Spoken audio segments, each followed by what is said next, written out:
De alguma forma, os pistões do motor do ônibus em movimento, o burburinho dos passageiros e o ocasional estouro do escapamento ajudam.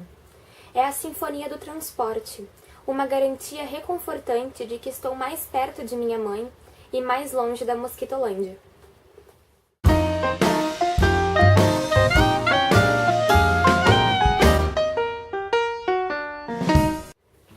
Olá pessoal, tudo bom?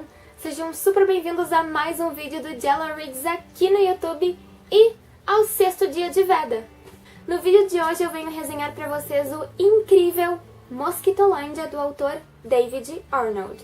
Nesse livro nós vamos ser apresentados à história da Min.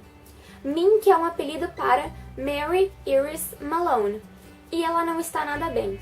Isso porque, após o divórcio repentino dos pais, ela tem de mudar para o Mississippi, totalmente contra a vontade, deixando para trás a mãe, a quem ela é super apegada, e Ohio e a vida que ela conhecia e amava. Tudo isso para morar com o pai e com a madrasta, a quem ela detesta. Por ser uma coleção de esquisitices, como ela própria se define, ela acaba não conseguindo se ajustar muito bem nessa nova cidade, ela não se sente muito confortável em casa, e o fato de ter uma madrasta não facilita muito as coisas. O estopim dessa situação, a gota d'água pra mim, vai ser o momento em que ela escuta uma conversa em que o pai dá a entender que a mãe está em Cleveland e doente. Ela fica super angustiada e indignada porque ninguém comentou nada com ela não sabe o que está acontecendo, não sabe qual é a situação da mãe e porque ela tem certeza de que se for perguntar ao pai, ele não vai dar satisfação alguma. Determinada e agora a par da motivação que faltava, ela arruma todas as coisas que tem e foge de casa. Com uma mochila em mãos, $880 roubados da madrasta, um caderninho e um batom vermelho, ela vai até a rodoviária e compra uma passagem só de ida até Cleveland, que fica a 1.600 quilômetros de onde ela mora agora. Esse vai ser o start dessa road trip que a Min vai viver nesse livro. E é claro, a gente já pode imaginar que ela não vai fazer todo esse percurso de ônibus, ela vai acabar passando por algumas adversidades e vai enfrentar aí um ou outro obstáculo nessa jornada, mas é isso que torna o livro tão interessante no fim das contas. Eu não posso contar muito mais pra vocês, porque como aqui os capítulos são curtos e a narrativa vive em constante renovação, qualquer coisa que eu diga pode acabar sendo um spoiler, e o interessante é começar a ler esse livro sem saber muito sobre a Min, sobre a situação familiar dela, sobre o que ela vai enfrentar nessa trajetória. Enfim, o interessante aqui é começar a ler o livro sabendo o básico do básico. A narrativa aqui vai ser intercalada entre as experiências da Min e tudo que ela vive, contado por ela em primeira pessoa, e as cartas que ela escreve. Sobre as cartas a gente não sabe muito, a única coisa que a gente conhece é o destinatário, que é a Isabel, sobre a qual a gente não sabe nada também. As cartas são uma grande jogada da narrativa. Isso porque, apesar de, enquanto narradora, a Min relatar bastante do que ela vê, do que ela vive, das pessoas que ela conhece, é basicamente uma descrição.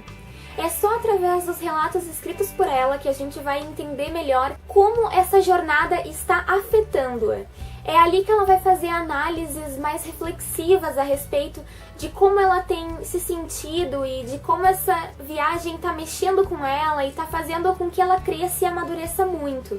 Todos os ensinamentos que ela vai acumulando ao longo desses dias é justamente o que ela vai passar nas cartas a Isabel. As cartas são uma das partes mais legais do livro e são definitivamente onde há citações mais bonitas. Através delas foi que eu percebi quão bom escritor é esse autor, porque ele faz um jogo de palavras muito legal e que realmente faz com que o leitor pare para pensar. Quanto à narrativa em primeira pessoa, ela vai ser lotada de humor e ironia. Isso porque a Min, ela é uma personagem muito perspicaz e inteligente, bem-humorada. Então a narrativa dela, em muitos momentos, vai manter um tom de brincadeira, apesar de acabar tratando de alguns assuntos mais sérios. A leveza da narrativa é um ponto alto aqui e ela te mantém num fluxo contínuo de leitura. Quanto aos assuntos sérios e aos temas que esse livro vai trazer, eles são bem polêmicos. Eles passam desde assédio sexual até necessidades especiais, problemas psiquiátricos, mas ele não chega a se aprofundar nesses assuntos. Inicialmente eu não tive certeza se isso era bom ou ruim, mas com o passar do livro eu percebi que isso é um ponto muito positivo. Em geral, eu sou o tipo de leitora que acredita que o autor tem que sim ir a fundo nesses assuntos mais complicados e mais difíceis de relatar, principalmente para fazer o leitor pensar. Mas aqui eu não senti falta disso. Muito do fato de eu não ter sentido falta se deve ao fato de que esses assuntos, eles não são um foco problemático do livro. Eles estão aqui apenas para reforçar quão forte e determinada a minha é. O fato de o autor apenas tangenciar esses assuntos é um dos pontos que mais nos vai mostrar o crescimento da mim como pessoa.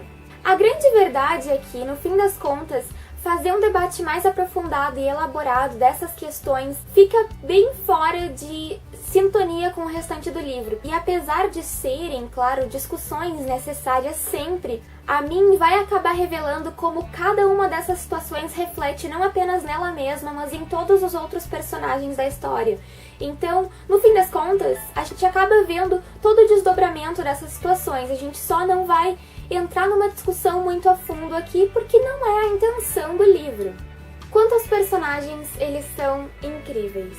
Eles são bem construídos, eles têm uma bagagem emocional que fica bem clara para o leitor, o que faz com que seja fácil se relacionar e identificar com cada um.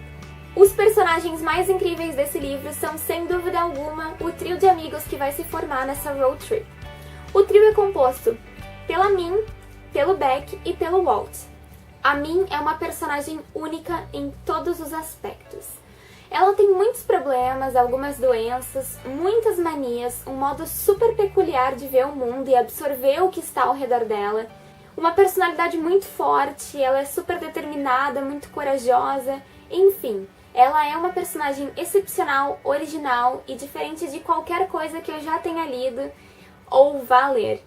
Eu sei que eu nunca mais vou encontrar alguém como a Min na literatura, e talvez seja por isso que ela se tornou uma personagem tão marcante e com quem eu me identifiquei tanto durante esse livro. Em relação ao Walt e ao Beck, aqui a gente vai ter dois personagens super diferentes.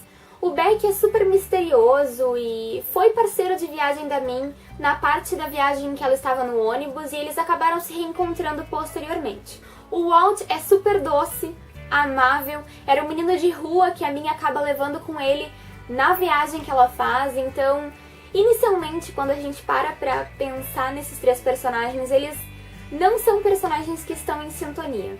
Mas o laço que eles criam e a amizade que se forma, tão verdadeira, tão pura, tão sincera, ela conquista o leitor.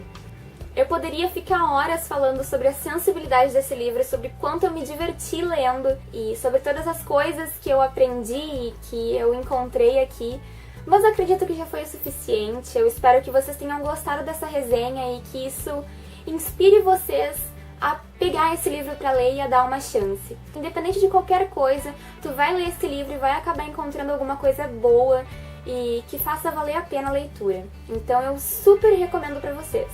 Eu adorei, adorei mesmo. Desde o início até o final, esse livro é surpreendente e muito diferente do que eu imaginava, então ele super valeu pra mim. E bem, é isso, essa foi a resenha de Mosquitolândia, esse foi o 6º vídeo do Veda, eu espero que vocês tenham gostado de novo.